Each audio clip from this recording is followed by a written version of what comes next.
Hello everyone, my name is Jenna, but you guys can call me Jen, and welcome back to my channel.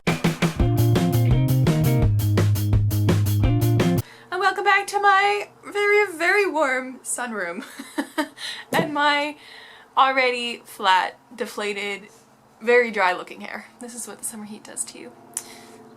Anyways, today I'm coming at you with a video about audiobooks. So this is a video that I kind of just wanted to do on a whim. So these, recently I have found Scribd, which I've heard good things about on the internet, and I decided to try it out for a month, and so far I've loved it. So at work I've managed to read now or listen to like so many different books because I can do, like, when I'm doing mindless work that doesn't require me to like read stuff or, you know, actually super intensely focus on something, I can have an audiobook in my ear and I can get through them really fast.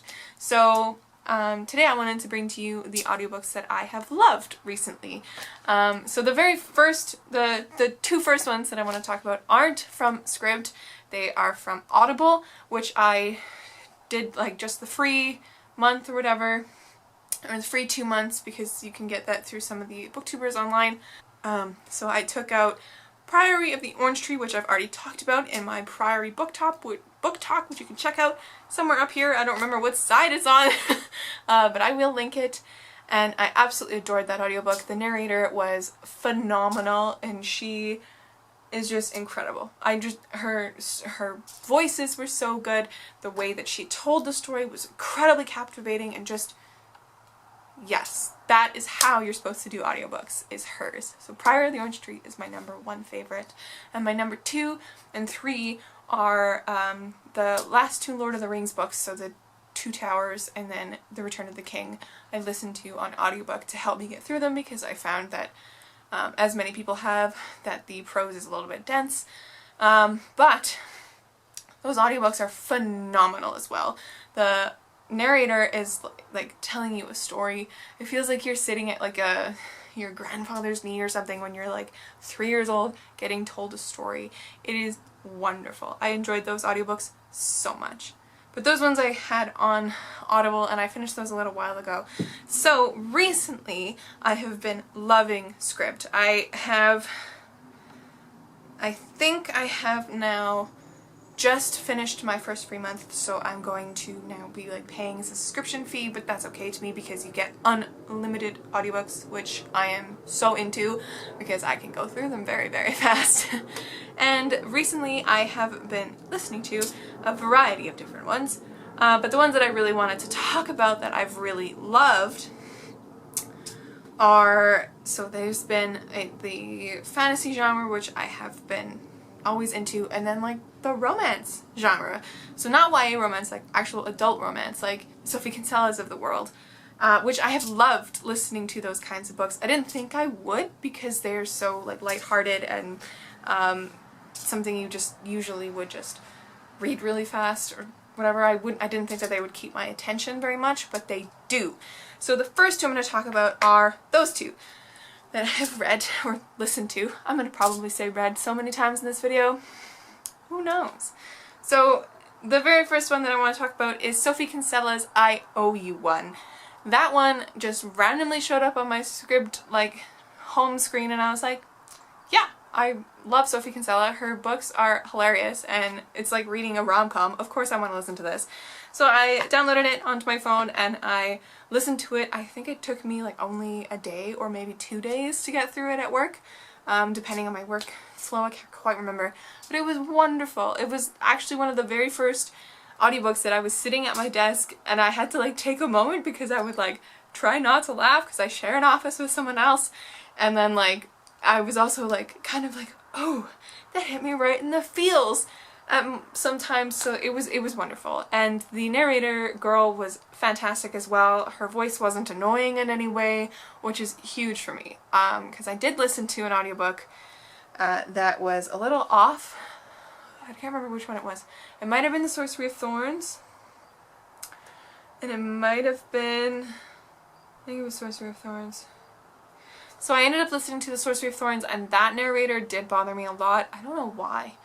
I've had issues with women narrators that don't have a British accent, sometimes they're a little bit much. Like I remember listening to the beginning of the Carrie Diaries through my Libby app when I had access to the library, and I was so annoyed by that narrator. I just couldn't handle it. It just was awful. I could not. So if the woman has like a British accent or an accent of some kind and like a more richer voice than like a high-pitched kind of like, you know, sounds like a teenager kind of voice, I like the richer voices with the accents and the variety, because then it's actually like enjoyable to listen to for some reason. But yeah, so for the Sophie Kinsella one, the narrator was fantastic. And the next one I wanted to talk about was Christina Laurens' The Unhoneymooners. That book made me laugh out loud in my car on the way home. I thought it was hilarious, and the narrator for that one, I think actually that one was American, and I was okay with it. So her voice was a little bit lower and a little bit grittier, so it was not annoying to listen to for me. But oh my god, that audiobook was fantastic. I think I ended up giving that one like 5 stars because it was just so funny, and it was a fantastic book as a whole anyways. But great audiobook. It just, yeah, it was great. Great. The next category I want to talk about is like, the second category that I wanted to talk about is fantasy-esque books. So I think the very first book that I listened to on script was Furyborn by Claire Legrand, and that one was good. I enjoyed being back in the world because I remember when I first read the book that I found it a little bit difficult to kind of keep track of. Like, I loved the story or whatever, but it just, at the beginning it was a little difficult. But listening to it in this form gave me like a whole new appreciation for the story as a whole, and I wanted to reread it anyways because I have Kingsbane downstairs and I want to get to it soon, so I reread it, re-listened to it at work because it's a lot faster that way, and I really enjoyed it. I really enjoyed being back in the world, and the audiobook was just very, very captivating. Yeah, it was another one that was very, very good to listen to and enjoyable, and it was one that kept your attention, which is very important to me, especially when it comes to audiobooks. And so the next two go together, and they're the last two that I'm going to talk about today, and they are The Raven Boys and The Dream Thieves.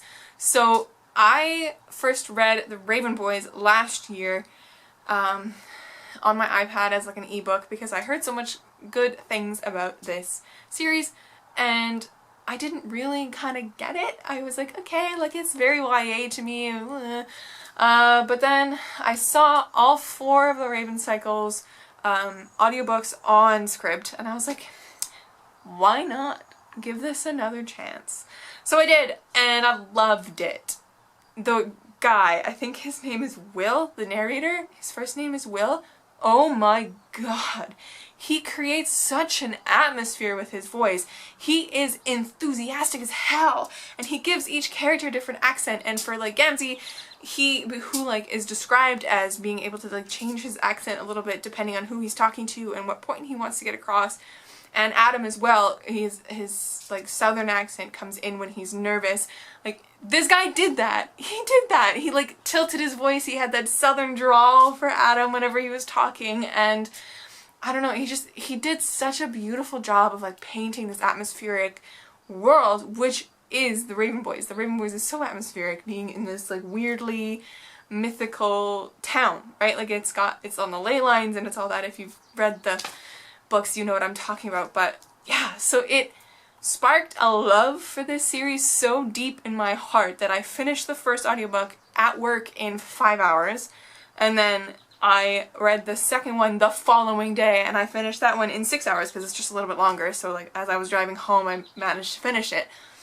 And then that day I was like, I need these books. So I went to Indigo, the bookstore here, and I picked up Blue Lily, Lily Blue, and The Raven King, the last 2 in the series, which I'm planning on reading, continuing soon.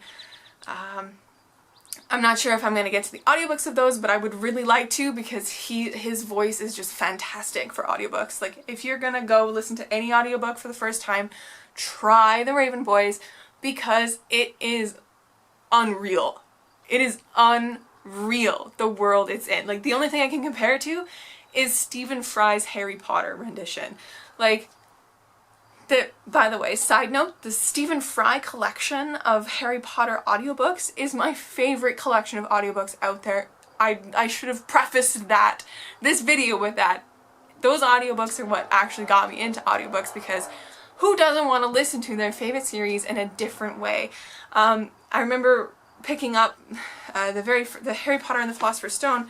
Ooh, my phone just fell. Harry Potter and the Philosopher's Stone, narrated by Stephen Fry, and I remember listening to it in like 2 days, because it was just fantastic. It was like reading the series again for the very first time, and I've been wanting that.